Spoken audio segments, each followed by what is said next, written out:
Well, hello there, listeners. Welcome to this week's episode of the Better Than Fine podcast. I'm your host, Darlene Marshall, and let me kick off today's episode with some data, because you know I love me some data.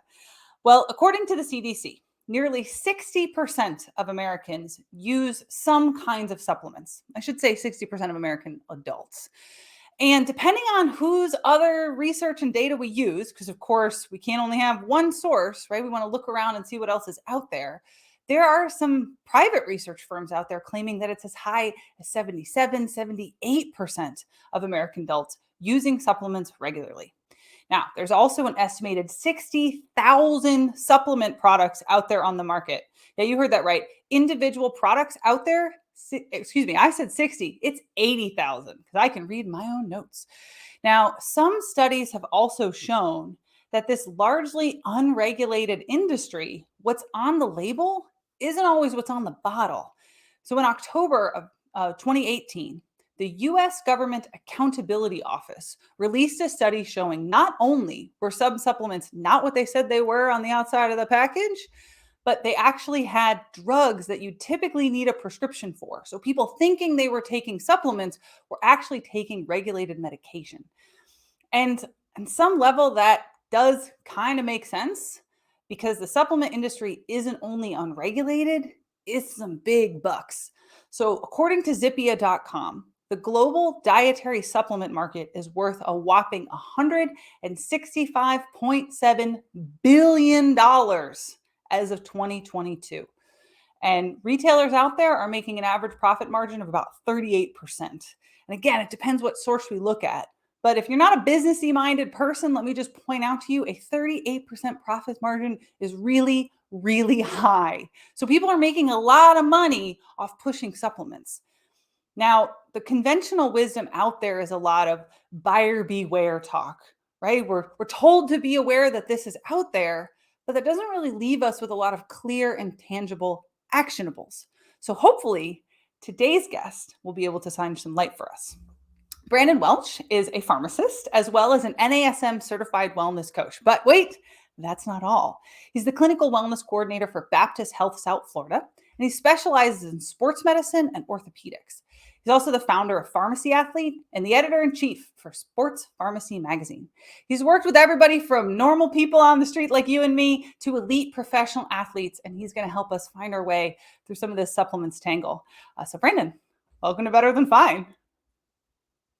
Hey, Darlene, thanks for having me. Excited to be on the show and ready to hopefully drop some jewels out there for our audience and listeners. Oh, I don't have to be hopeful because I got faith in you. And I think there's a lot of rich information here to unpack, and I want to get right into it. So thank you for being with us. And I want to start with this marketing push. You know, I've heard from people who've lived in other countries, my own foreign travels, the United States, we market supplements on television, on social media. You know, as a pharmacist, where do you see the value in supplementation? Where do you think we should be wary?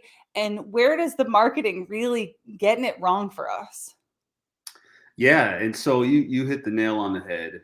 This is $1 billion industry, and unfortunately, these supplements aren't really the best regulated. Where I see the value as a pharmacist is in patients or some of the customers that may be coming to a retail pharmacy or even a dietary supplement store. And I always like to say, when it comes to dietary supplements, they're meant to supplement key nutrients that we may not be getting inside of our diet. And so some of our patients are customers out there who may be on very selective diets. So for example, like vegans, vegetarians, I'd even say, some of our elite athletes who are exerting a lot of these nutrients for a lot of their performance and training.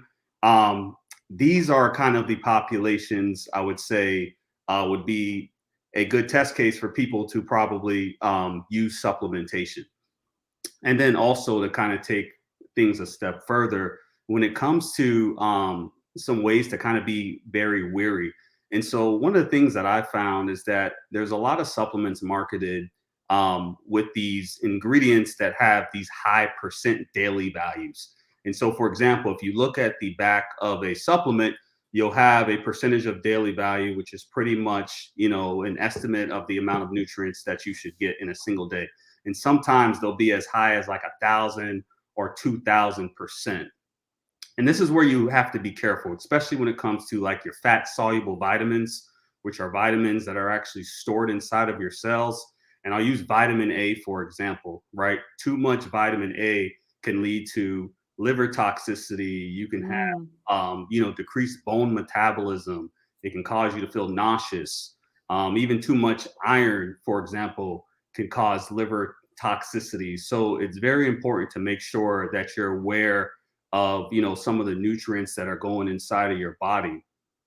Also, to kind of take things a step further, I always tell people to caution when they see proprietary blends, is because sometimes Mm. proprietary blends, some of the key or active ingredients are kind of watered down, so you're really not getting the clinically effective dose. And then oftentimes too, you don't know if some of those key nutrients may be interacting with each other to decrease its absorption, or which can potentially cause toxicity. I always like to use the example of ammonium and bleach. These are great cleansers, right? But used together, they can cause, chlorine gas, which is very lethal Mm. or toxic for the body, right? And so you have to be very careful when it comes to proprietary blends.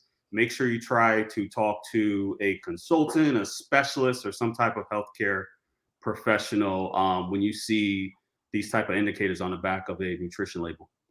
Okay, so I want to pull out a few gems that you've already given us. I think the first thing that you dropped in there that I want to highlight is that there's certain populations that already know that supplementation is a good idea, right? You said vegetarians, vegans, you mentioned elite athletes. The other thing that occurred to me was the number of clients I've had who had some kind of surgery that then they needed to supplement things like digestive enzymes or vitamins because they had a known medical issue, right? Or like how many people out there come back from their blood work low vitamin D because we spend so much time inside, right? So you're Yeah. saying there's a case where you know that you're in a population that's appropriate and you're going to be told that by your healthcare provider, right? Or this is like a choice that you're making, someone being vegan. I, um yeah, please chime in. Yeah, no, I think you brought up a good point, right? And this is what I always encourage. It's important that when you go for your annual physicals, you get your blood work done, right? And those labs come back. This allows us to quantitatively assess if these vitamins or supplements are actually a need or if they're working inside of the body the way that they're supposed to. So you just brought up vitamin D, for example, right? And so there's cases where, we'll have patients that have low calcium levels, low magnesium, who may be patients who may also be anemic.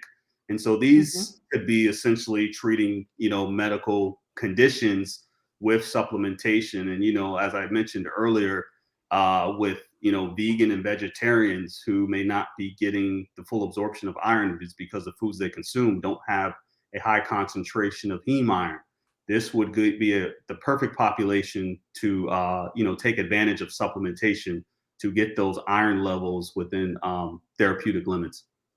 Yeah, and then the flip side of that coin that you already highlighted was for those of us who we get our blood work done. And also I think I want to highlight something that you just said is like, if your physician isn't just running it, request it. You're allowed to request that they do your blood levels. And then if you come back with a panel that things are normal, right? You don't necessarily have to buy into the marketing because, to your point, um, you might be above limits if you start supplementing, right? The recommended daily values.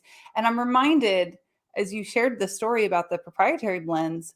I had a client who had she's already pushing 40, so she'd had quite a few trainers and coaches and osteopaths and chiropractors before me. And she'd been taking all the different supplement blends that each one of them recommended. And she was unwell. And we kept trying these different lifestyle interventions. Things weren't really working. And finally, she's like, well, let's just look at all the supplements I'm taking. And I'd asked her during intake, of course, like, what are you taking? And she hadn't mentioned most of them. So we sat down one day and did a full analysis, and she was taking 6 diuretics. Oof. across her supplements. Exactly. Oof, big oof. So for the Yeah. listener, a diuretic is something that causes you to drop water. And so this client was chronically dehydrated, but through her supplements, which some of them were like slimming supplements, they were causing her dehydration. So I just want to highlight those points. You've already dropped these gems for us. And I think you're speaking to this, but I really want to drive the nail home here. So how do we know what supplements we actually need?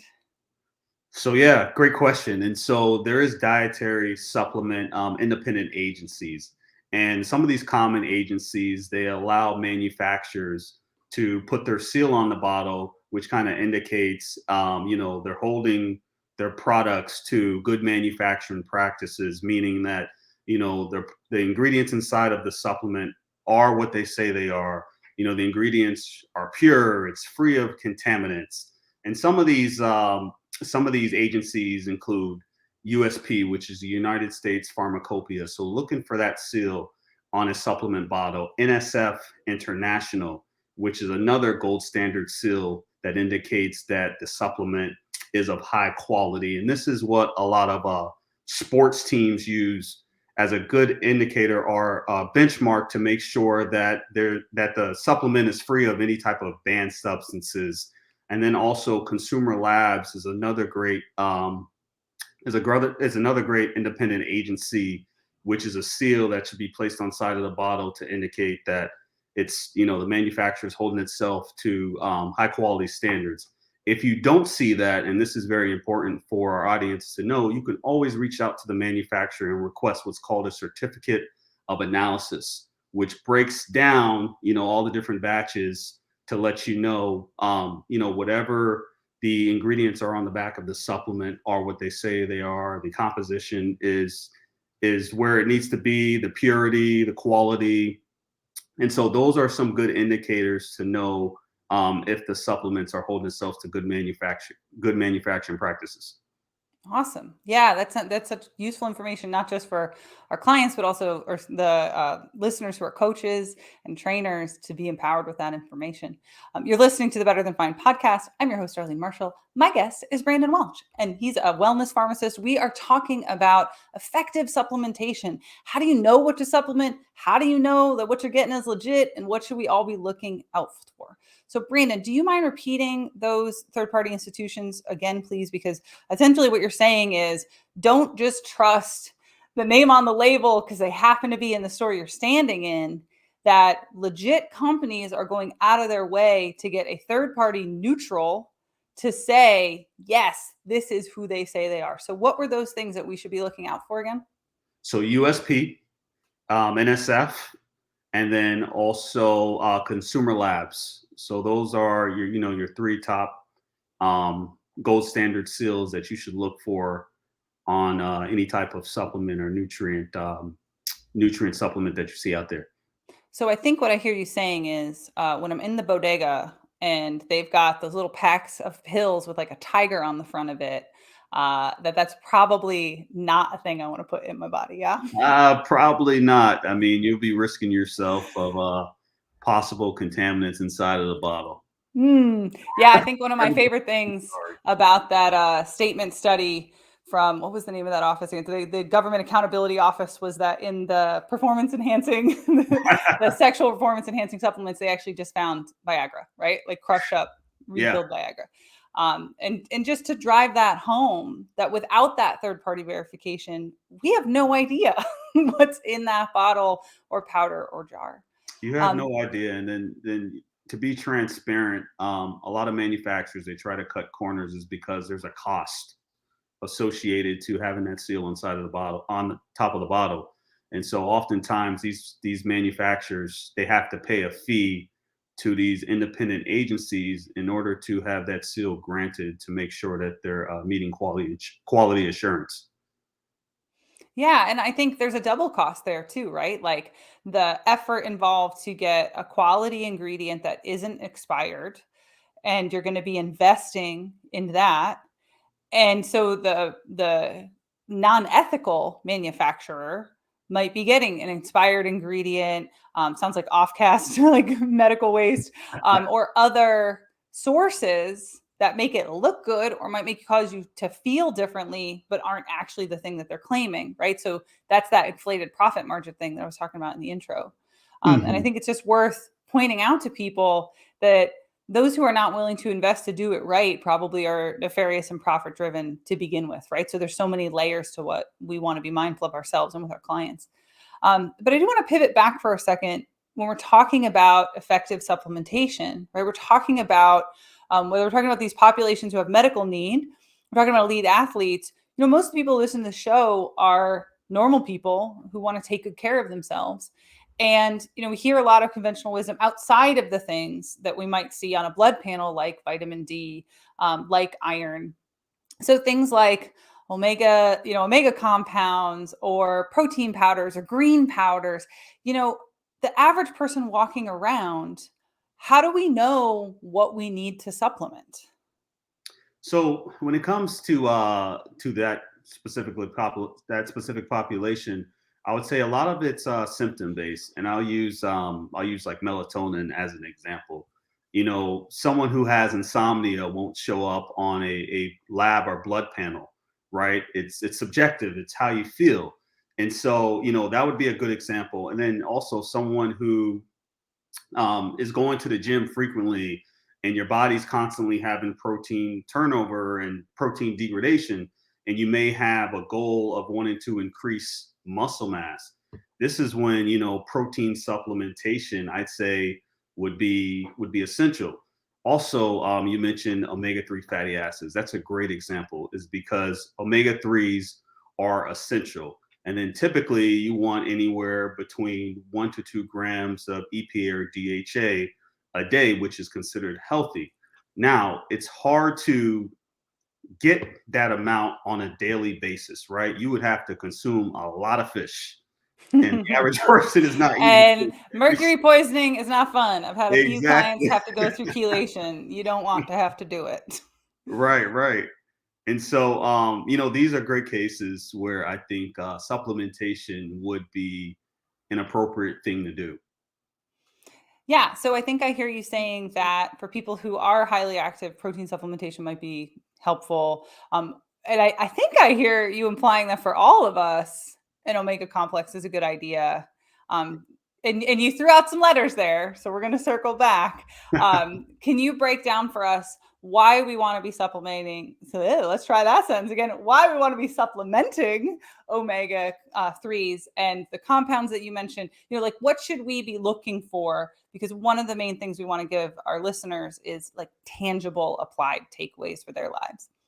So whenever I hear the word essential, that pretty much means the body does not naturally synthesize it, right? And so we have to get this from our diet or from foods. And so omega-3s is a great example of, a nutrient that is considered essential. And as I alluded to a little bit earlier, the sources that have the highest amount of omega-3s is fish.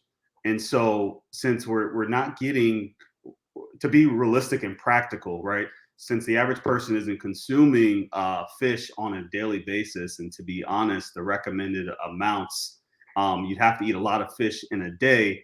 Anything that's considered essential, I would say I would prioritize as something that would be a good idea to supplement. Also, to take things a step further, when we talk about protein, right? Protein is comprised of a suite of amino acids, right? And so we have our non-essential amino acids, which is what our body naturally produces and synthesizes, right, for maintenance and other biological functions. And then we have our essential amino acids. So it goes back to what I talked about a little bit earlier, is anytime I hear the word essential nutrients, it means that we have to get it from our food. And it would be hard for me to imagine that the average person is getting the adequate amounts of essential amino acids on a daily basis. And so this would be a good example too of, a reasonable application to actually use for supplementation. Yeah, so I think what I'm hearing there is yes, to most of us are probably not getting the omega-3 that we need. And I recall somewhere in my own education that it's also a balance, right, of omega-3, omega-6, and that the most of the time in the modern diet we're skewed omega-6 heavy, and that's pro-inflammatory. And so there's all these other benefits to supplementing omega-3s. I hear protein supplementation. You threw out this word essential a couple of times. But I think one of the tricks that I encounter is the key phrase here, and this is going to come up in our rapid fire questions again, this idea of like a balanced diet. And there's a lot of arguing right now in the fitness and wellness and nutritional spaces about who's got the best balanced diet and what does that even mean. And so in the modern diet, are there other things that it's very likely the average person is missing so that we can cut through some of the static and the noise that's coming out of the marketing side of supplementation? Yeah, and so I think vitamin D is Mm. another supplementation I'd say, and specifically for people that have darker pigmentation, right? Is because the recommended amount of sun exposure that they say you need on a daily basis is anywhere between 20 to 30 minutes a day.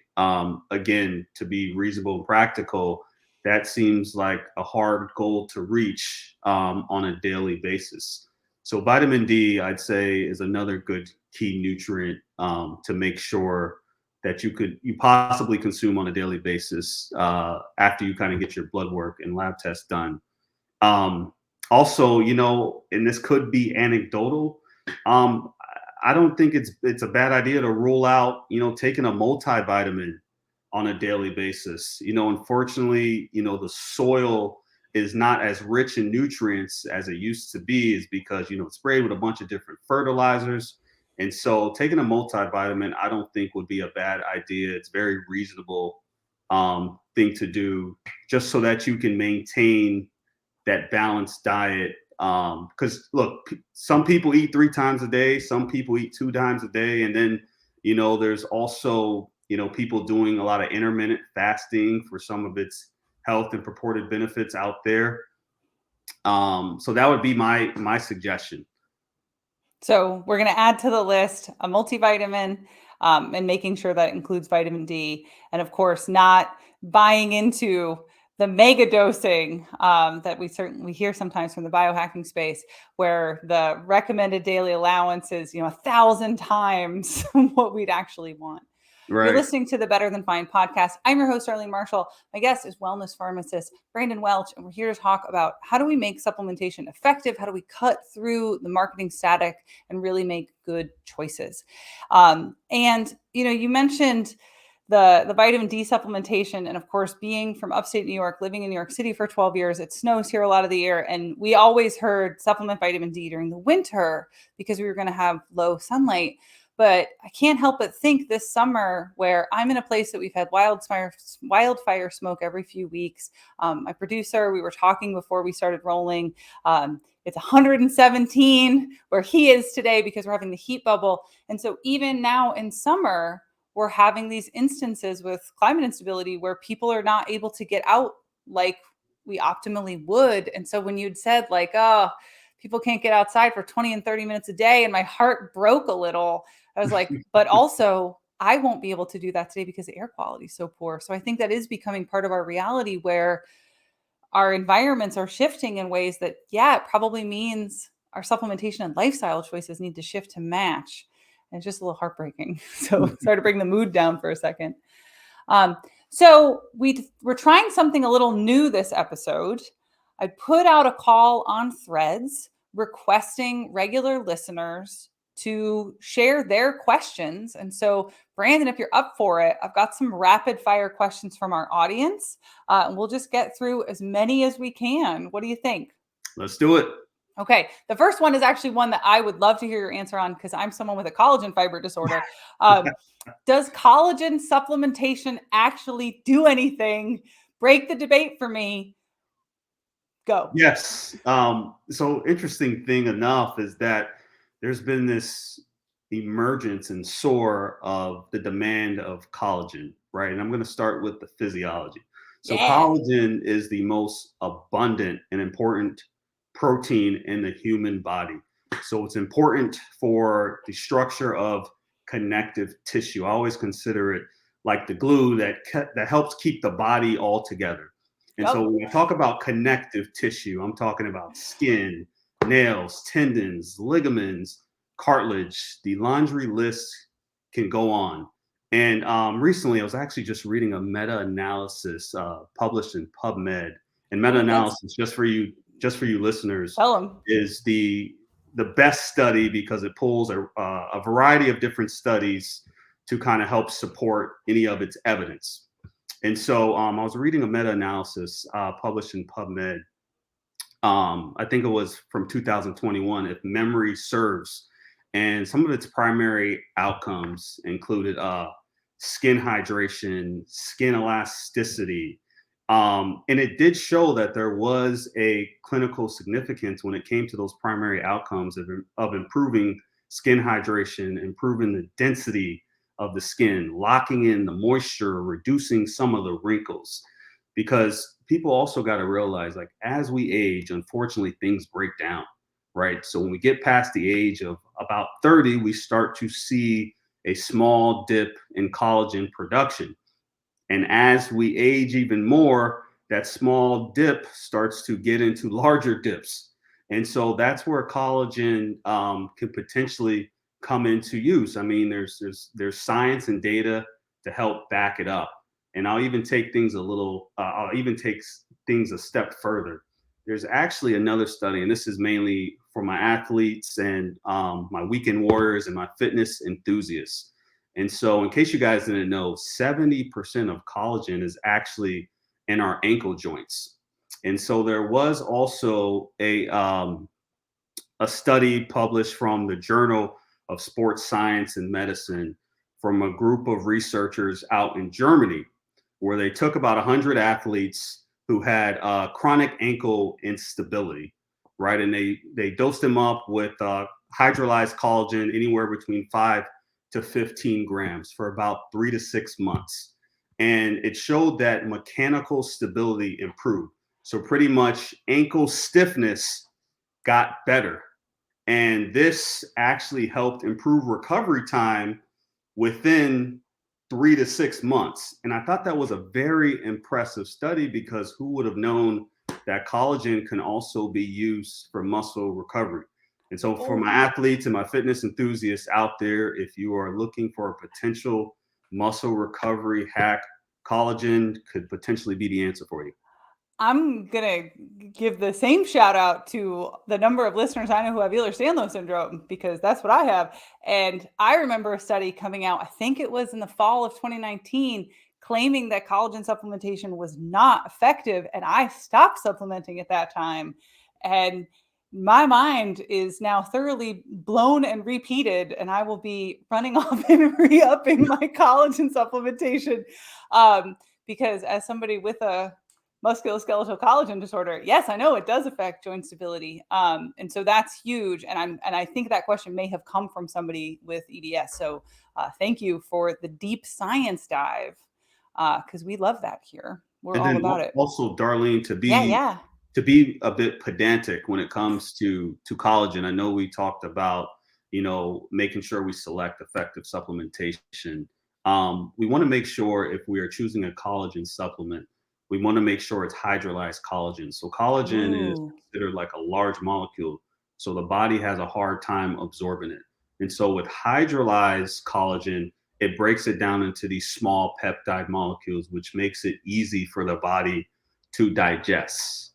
And then also, when you are looking at collagen supplementation, I always like to say, try to look to see if there is an amino acid profile.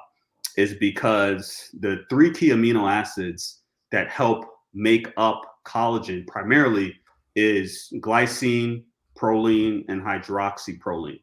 And so making sure that there are, decent levels of those three amino acids is going to be key to make sure whatever collagen supplement you're taking is actually effective. Brandon, I gotta say, I love all my guests, of course, but it's rare that I actually stop and take notes. And I've just started scribbling very quickly and very quietly because, yeah, I'm going to be switching up my own supplementation from this episode. Okay, ready for the next one? Yeah. All right. Are supplements that are marketed to different age groups, different life stages, men, women, right? There's all this different push trying to find niche branding. Are those legit? Because I know we've thrown out some broad swaths of what people should be looking for. Do you buy into like your golden age supplement and your women's compounds or whatever? I think that it could be a bit skeptical. I will say this though, like I know that there are supplements that are marketed towards men and then some supplements that are marketed towards women. Now, for women, because they go through, their menstrual cycle and they could potentially have a loss of blood, right? If you see a supplement that has iron in it, with whatever they're kind of marketing to for women, versus men, that may be a reasonable option. I would assume that the manufacturer may be looking at, okay, what are the common nutrient deficiencies that this particular age group may have, or this particular sex or gender may have. And so I wanted to throw that example out there is because, you know, it all comes down to reading the back of the bottle to see Mm. how does the men's 50 plus vitamin separate itself from your normal daily one a day adults vitamins that isn't labeled as 50 and up, or your one a day vitamin that's just for your general population versus one a day women's only. And Like, so what's the difference essentially? yeah, what's the difference? It all comes down to making sure you read the back of the label to see kind of if there are any differentiating factors. Like I know like there's like little critters or for kids, Yeah. smarty pants. Wait, people aren't doing the Flintstones chewables anymore? That was Right. my jam. But I think what I hear you saying is like part of the key message of this episode is get good information, verify where you're going that it's legit, and then actually look at what you're doing and take some ownership, right? Like that's what you're saying. Absolutely. Yeah, which if you're listening to Better Than Fine, you probably already taken ownership. I'm your host, Darlene Marshall. Our guest is Brandon Welch. We are talking about effective supplementation, and we're almost through these rapid fires. We're almost there. Does vitamin C do anything for a cold? So there's very limited evidence. It's funny is because pharmacists, I'm sure a lot of healthcare practitioners had to put on their research hat during COVID, is Mm, because I mean vitamin C was like finding a needle and in a haystack, zinc. right? Because Everybody's zinc. yeah, zinc too. I guess the way that it was marketed and there was just a huge demand for it.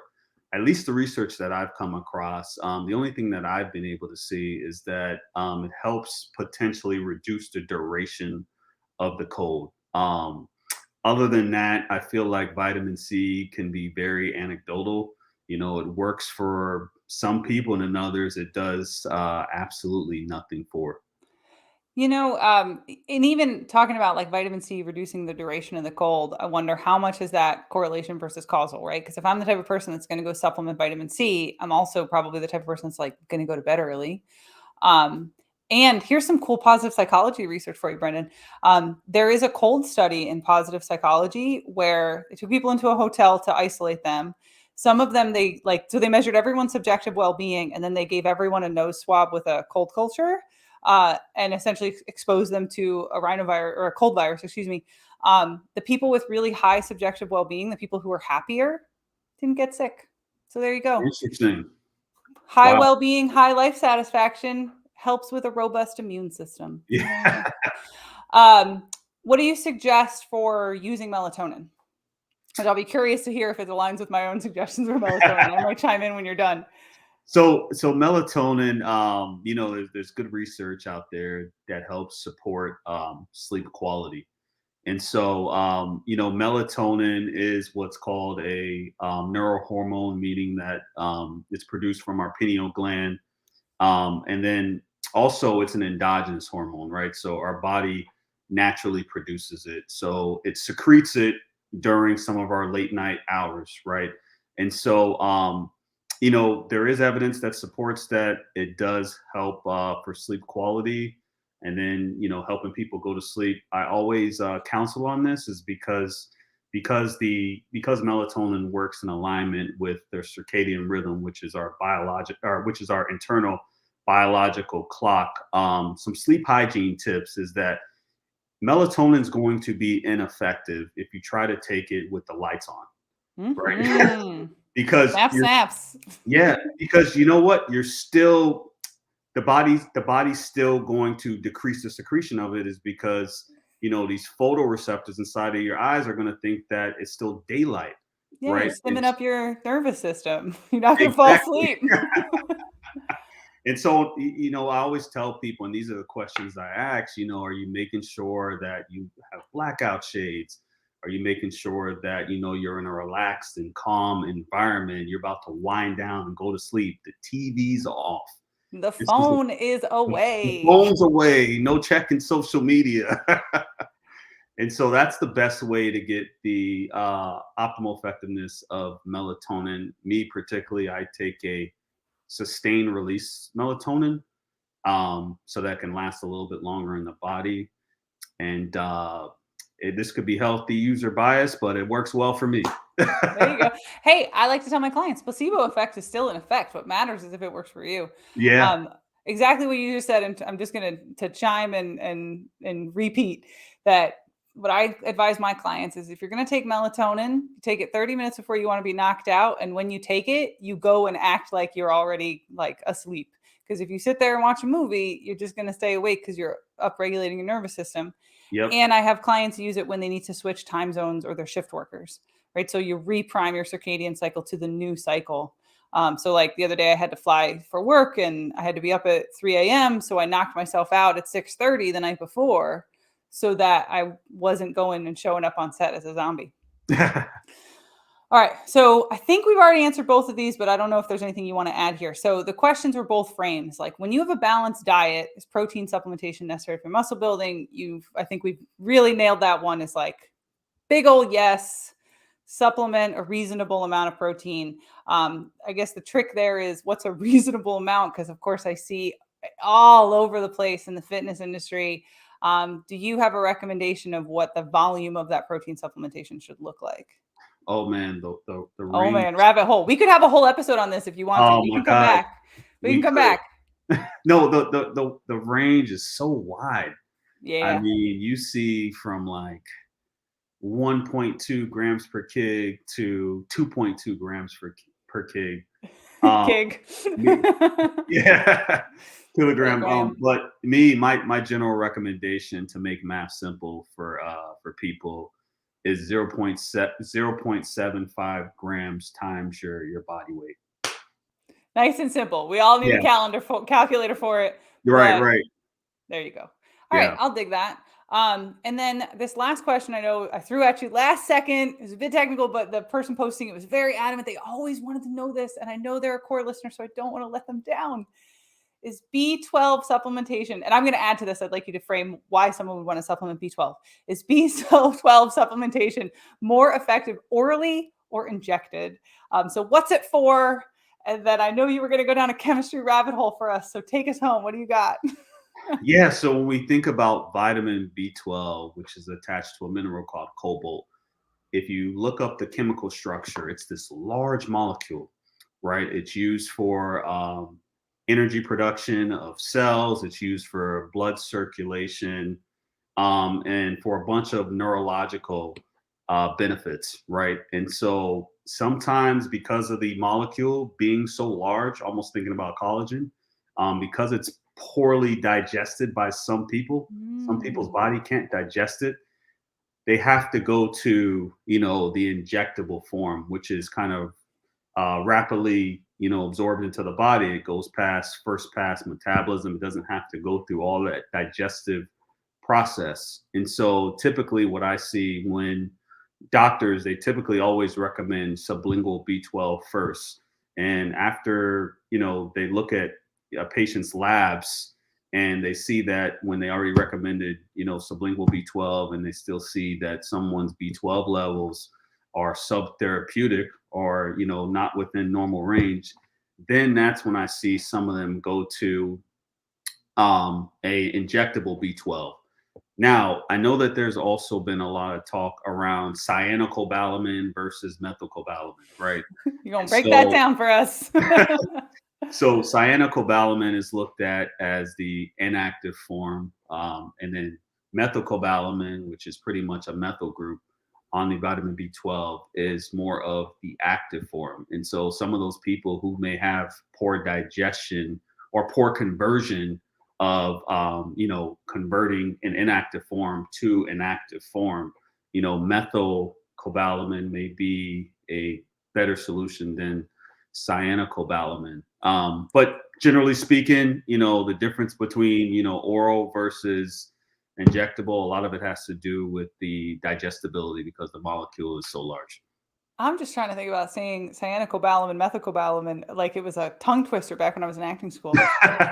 It's intense. But I think what I hear there is it would show up in your blood work if you need to supplement B12.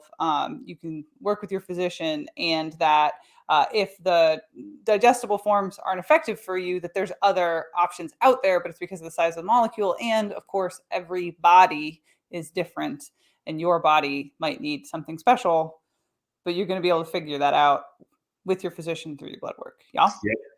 Amazing. You have been such a good sport. You've shared with us so much good information. Brandon, thank you so much for being on the show. Where could we find you out in the wild of the Yeah, internet? it's so pharmacyathlete.com, or you can find me on my Instagram. My Instagram handle is pharmacy_athlete. I'm on LinkedIn. Me and a few of my advisory board team, we have a sports pharmacy news journal that comes out bi-monthly, where we talk about evidence-based supplements. sportsrxnews.com. So you have a few different places to find me.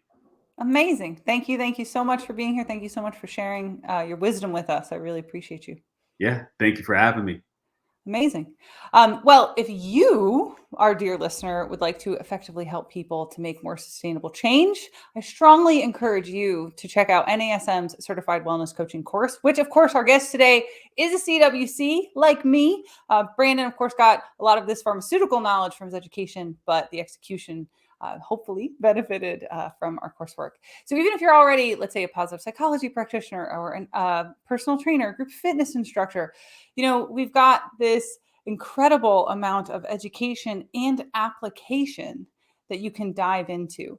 If you want information, you're going to go to nasm.org, click wellness at the top. And if you decide that you want to invest in this course, you can get an additional $600 off with the code MarshallCWC, MarshallCWC. When you check out, whether you're on the phone or online, additional $600 off with the code.